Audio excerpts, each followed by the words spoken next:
You're going for what? Hey, yeah, we're going for woke. Systemic racism's been real. Get this boot off my throat. We're not here to brainwash or be choosing a side. We're just two Asian guys here to open your eyes.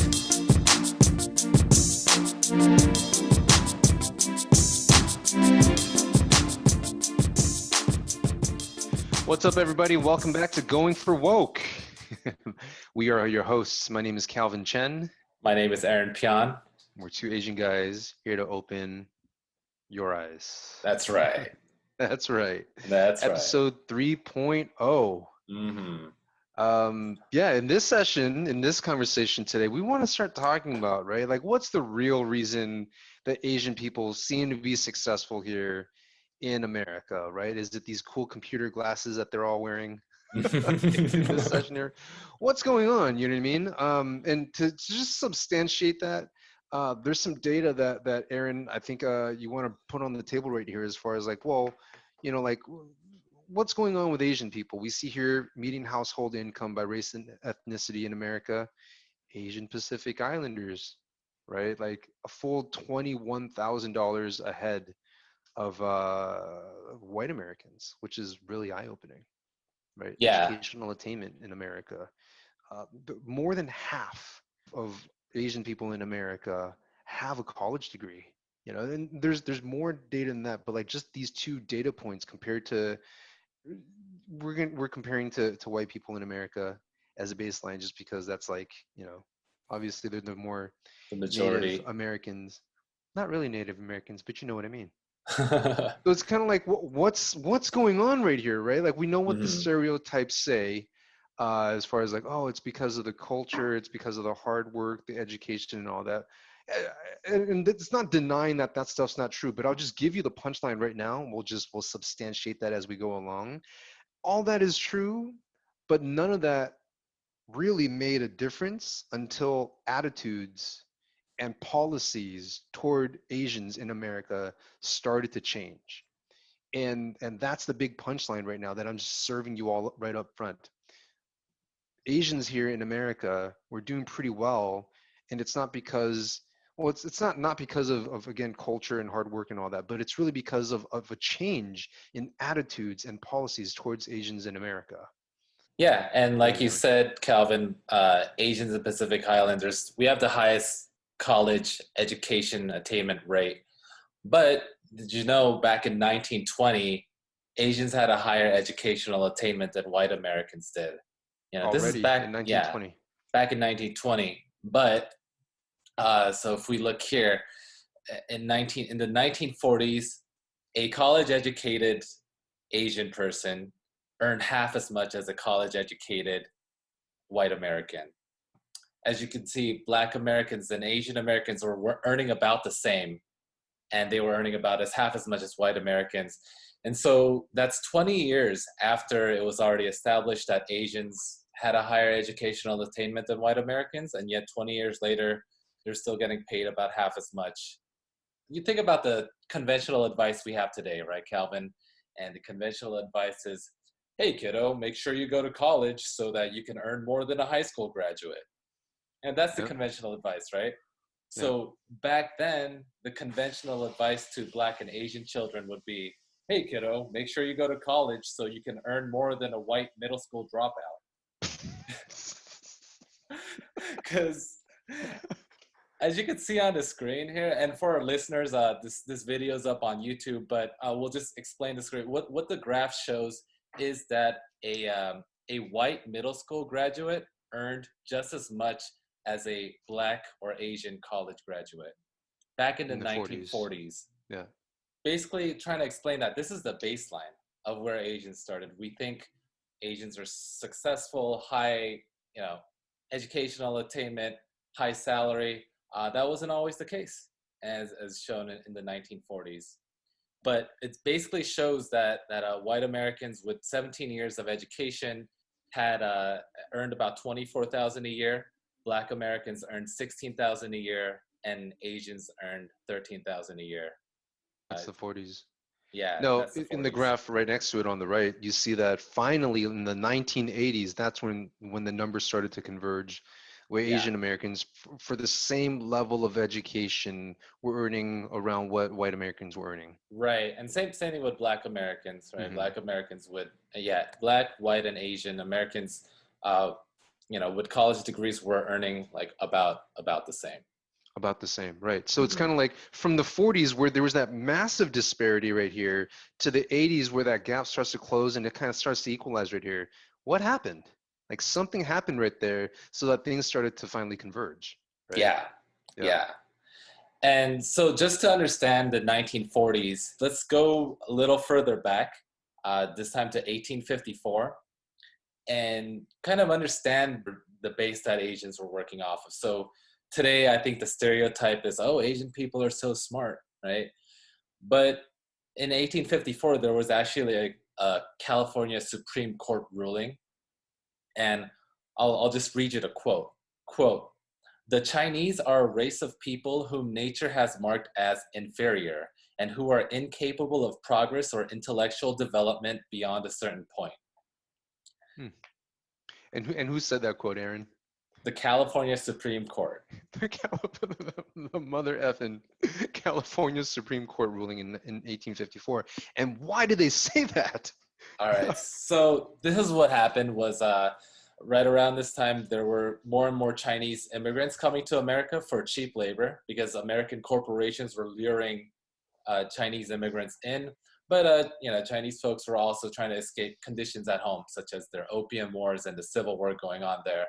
So right around then, this was in a mine. A white man killed a Chinese miner, and by miner I mean MINER. So at the gold mine, and so three Chinese witnesses testified against that white guy, saying, "Hey, he straight up murdered this Chinese miner." And that's when the California Supreme Court said, "Well, you're Chinese, you're Asian. We can't really accept your testimony." So they let the white guy off You're for murdering. intellectually inferior. You Uh-huh. don't understand what murder is with your eyes. Exactly. Yeah, exactly. So because of this ruling in 1854, there was a lot more violence committed against the Asian folks, Chinese folks in particular, because this prevented Chinese and Asians from testifying in court. So that meant that white Americans could kill these Chinese workers, but and get away with it. Yeah, with impunity, like with it, no real consequence. Like, and we're naming this as a data point to kind of substantiate, like, what was the attitude toward Asian people? What was the policy toward Asian people? Well, here's one data point, Yeah. right? Okay. And so it should come as no surprise that ruling was in 1854. Should come as no surprise, in 1871, for example, there was a Chinese massacre in Los Angeles, Chinatown, where a mob of white Americans, they lynched 18 Chinese men and boys. And there were zero convictions that came out of that. 1885, there was a Wyoming coal miner massacre, and there were 28 Chinese folks murdered. Hundreds of them had to flee that town in Wyoming, and there were zero convictions as a result of that.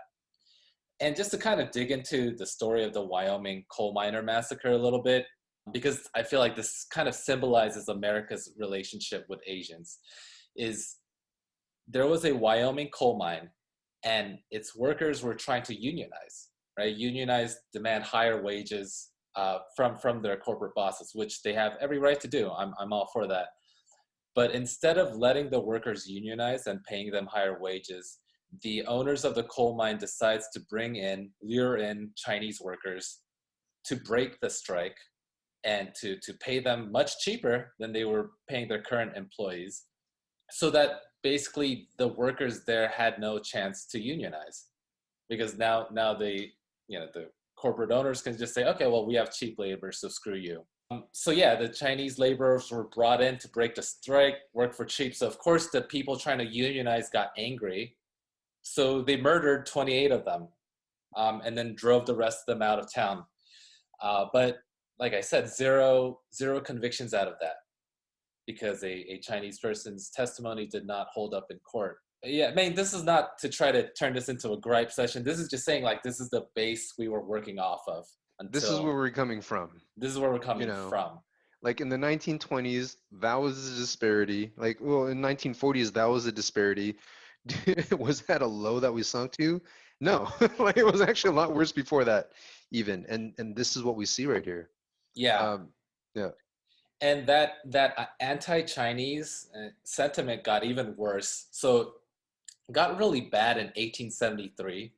And in turns out in 1873 there was an economic collapse in America. And at that time it was called the Great Depression, right? Until the Great Depression of the 1920s hit, this was called the Great Depression. So it was And a big deal. it was a big deal. Hmm. And the reason this depression happened was because there was a railroad bubble going on. So kind of like how we had that housing bubble during the economic recession, we had a railroad bubble during 1873 or during the 1870s, where there were all these banks and investors that were over invested in these railroads because it was considered a sure bet and a really good investment. But it turns out the people running those railroads were corrupt. Money would run out before the projects were complete. And as a result, the banks and the investors who loaned these railroads money, they would have to close up shop. And then when banks close, business owners can't get their loans, can't hire their employees, can't run their business. So everything starts collapsing after that, right? And so unemployment shot up because banks weren't loaning businesses money. All this economic strife is happening. Instead of turning around and blaming the bankers and the investors for what's going on, and blaming the railroad managers for being corrupt and running out of money, Americans decide to turn on the Chinese population and just starts to blame all of their unemployment and economic woes on Chinese workers. And here's the catch. At that time, the Chinese population was 0.2% of America. It was 0.2%, but they were a very easy scapegoat. Yeah, like they're the ones stealing all the jobs. Is the 0.2% of Chinese people. Yeah, exactly. And I don't know, I just feel like it's really interesting to bring up because we see some similar things happening today, right? The banks overinvest in certain things that are seen as great investments or sure bets. That bubble bursts, right? The American people bear the burden of it. We're the ones who get unemployed from it. And then we turn on each other, right? We turn on each other because our piece of the pie is Yeah. shrinking, as opposed to looking up and saying, like, what are the structural things Like, in hey, place? yeah.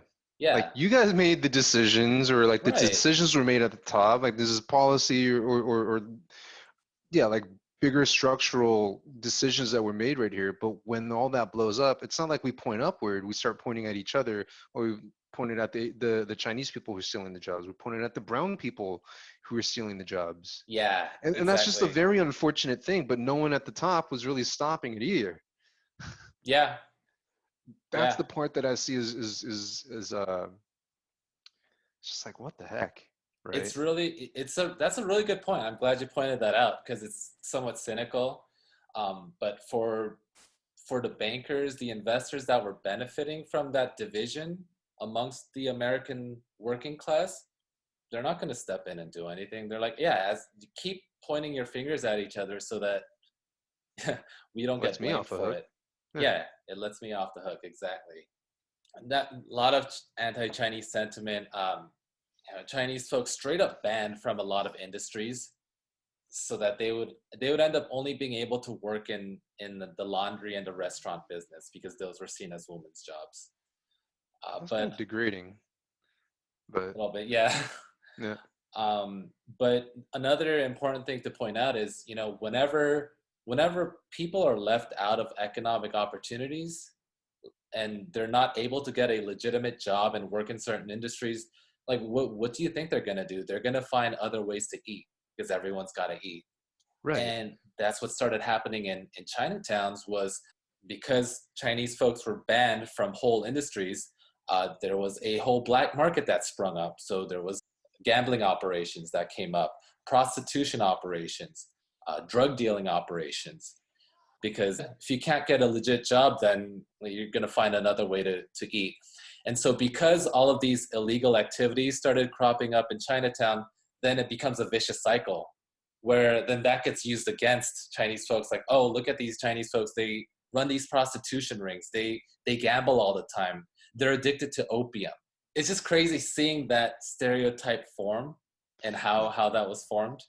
And Yeah, it was a yeah, self-fulfilling prophecy. Like you treat exactly. them like they're inferior, you treat them like they have all these vices and stuff, and you use that to justify not giving them opportunities. You use that to justify vilifying them. Where else they're gonna go? They're still human beings, right? Right. In the end, they still gotta eat. Like, what do you think? They're just gonna like, all right, well, I guess we'll just not eat and die. You know what I mean? And so, but it becomes a self-fulfilling prophecy. Exactly. Yeah. Exactly. That's exactly what was going on. Just a quote that was printed in California newspapers that kind of represented what a lot of Americans felt about Asians and Chinese folks at the time. Quote, the Chinese are the most worthless parts of the labor class, having most of the vices and few of the virtues of the African. And their view on this was well, at least African Americans are Christian. Like that was kind of forced on them. But kind of like the white mentality was like, man, these Chinese folks, like, they're not even Christian, so they're even worse than Black Americans. Mhm. So, which is why this is what was printed in California newspapers at that time. All of this just trying to lay a groundwork. So, 1873, as we pointed out, was the Great Depression. Before the Great Depression, all this anti-Chinese sentiment builds up. In 1882, we see the Chinese Exclusion Act get passed, where basically, yeah, all Chinese immigrants are just banned from America. They're banned from like coming to America. Like no Right. more Chinese people are allowed to come into America. And for all the Chinese people who are currently in America, whoever of you are citizens right now, they got stripped of their citizenship too. Yeah. Not only that, they were forced to carry cards, right, or face deportation. So like a registry. So in 1882, that's the Chinese Exclusion Act.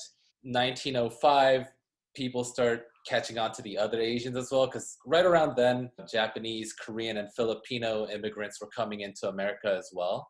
And so there was anti-Asian sentiment building up against them as well. And again, like part of this was because American corporations were luring Asian people in, because they wanted that cheap labor. It was a two-way street. It builds up resentment amongst the working class, white Americans. In 1917, there's the official Asiatic Barred Zone Act, which, completely keeps out other Asian nationalities. While Asians were being barred from immigrating to the U.S. continued to allow immigration from, Germany, Italy, France, others. So, for example, Germany alone they were sending like 50,000 German immigrants every single year. So it wasn't necessarily that immigration was the problem, it was the color of the skin of the people immigrating is how you would Mm-hmm. interpret that, right? It wasn't until 1943 that FDR repealed the Chinese Exclusion Act. Now, a lot of us might look at that and say, wow, FDR, he's so woke. But before giving him credit for being woke, let's look at this quote. So in 1943, he's trying to push through this Magnuson Act, which repealed the exclusion. And Mm-hmm. I'll read this quote to you guys. Quote, there is now pending before the Congress legislation to permit the immigration of Chinese people into this country and to allow Chinese residents here to become American citizens. I regard this legislation as important in the cause of winning the war and of establishing a secure peace. By the repeal of the Chinese exclusion laws, we can correct a historic mistake and silence the distorted Japanese propaganda. So when I hear that, what I really hear is, okay, let's allow Chinese people, allow people to come here from China. Let's allow Chinese people who are already in America to become citizens because we want to win the war. Mm-hmm. Because we want to win the war, because we want to, like, this would be helpful to our international peace efforts. Not Exactly. because it's the right thing to do. Like he says in here, like, so that we can correct a historic mistake, but then follows it up pretty quickly in the same sentence to silence the distorted Japanese propaganda that Japan was using against America toward like the alliance that America was trying to build with China because of Right. World War II. This was in the middle of World War II. China and US were trying to form an alliance.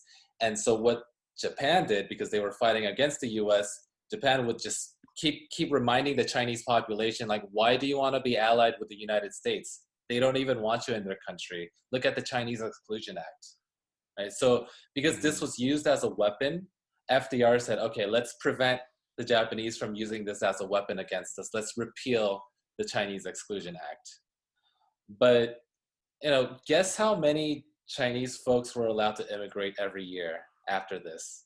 All right, well, I'm going to lowball this since you asked it that way. I mean, what's a small number? Like, is 5,000 a small number? 5,000 a year. It's not small enough. So keep in mind, there were like 50,000 German immigrants coming in every year. By repealing this Chinese Exclusion Act, 105 Chinese folks were allowed to immigrate to the US every single year. And that those 105 Chinese people, if they were born and raised in like Spain, for example, and they never set foot in China, they would still count towards that quota. So they would count towards one of the 105. I mean, that's that. So it goes to show this Chinese Exclusion Act, it was really in name only, right? Also, largely symbolic. It's largely symbolic, exactly. And also, the ban on other Asian countries remained. And on top of that, think about it this way. There were a whole total of like 120,000 Japanese Americans at that time during World War II. All 120,000 of them were sent to Japanese internment camps, including people who were only 1/16 Japanese blood. Compare that, damn. There were over 1 million German nationals in the United States at that time, and over 11 million Americans who said at least one of their parents were German. And he only locked up 11,000 of them in internment camps, right? Germans. Oh, I didn't know Germans got that too. Yeah, so 11,000 Germans out of 11 million. Mm-hmm. Whereas 120,000 Japanese out of 120,000 Japanese. And they were both enemy countries during World War II. Mm-hmm. So then you got to ask the question, like, well, what was the difference there? I don't know. Let's take a wild guess. That's the 1943 Magnusson Act that repealed it.